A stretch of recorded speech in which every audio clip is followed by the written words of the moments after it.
BJP या RJD, किस पर पड़ेगी ठाकुर बनाम ब्राह्मण की लड़ाई भारी।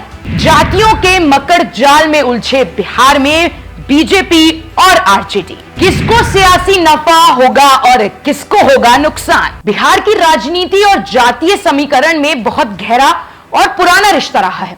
विधानसभा में विपक्ष की बेंच का सफर इन्हीं जातीय समीकरण से होकर गुजरता है। लोकसभा चुनाव में करीब 6 महीने का समय शेष रह गया है। बिहार में जाति का बवाल शुरू हो गया है। अब राजपूत और ब्राह्मण नेता आमने सामने आ गए हैं।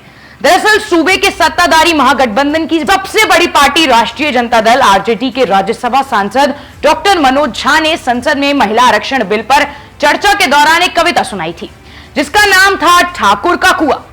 बिल उसी दिन पास भी हो गया, लेकिन हफ्ते भर के भीतर ही मनोज झा के भाषण को लेकर हंगामा मच गया।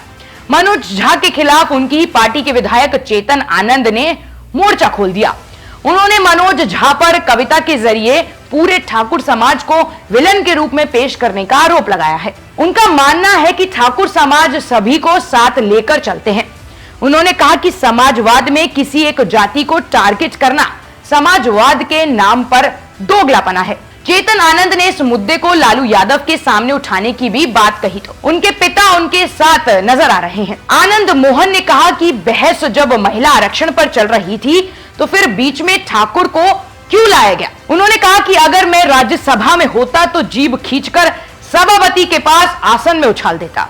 हम जिंदा कौम के लोग हैं, ये अपमान हम बर्दाश्त नहीं करेंगे। मनोज झा के संसद में दिए भाषण को हफ्ते भर हो चुका है और ठाकुर अस्मिता की बात अब उठ रही है।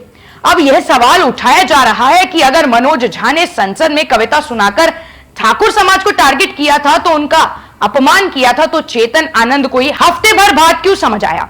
लोकसभा चुनाव अब नजदीक आ रहे हैं, इसलिए ही ये सवाल और गहरे होते जा रहे हैं। इससे कुछ लोग आनंद मोहन की जेल से बाहर आने के बाद क्षत्रिय अस्मिता के सहारे खुद को सियासत में फिर से स्थापित करने की रणनीति बता रहे हैं। वहीं आरजेडी मनोज झा के पक्ष में खुलकर सामने आ रही है। सवाल इसलिए भी उठ रहे हैं क्योंकि आरजेडी के अखाड़े में शुरू हुई ब्राह्मण ठाकुर अस्मिता की कुश्ती में लालू यादव की पार्टी किसी का समर्थन करे, नुकसान उसका नहीं होना है। अब देखने वाली बात यह होगी कि क्या चेतन के सुर लालू से मुलाकात के बाद नरम पड़ेंगे या नहीं।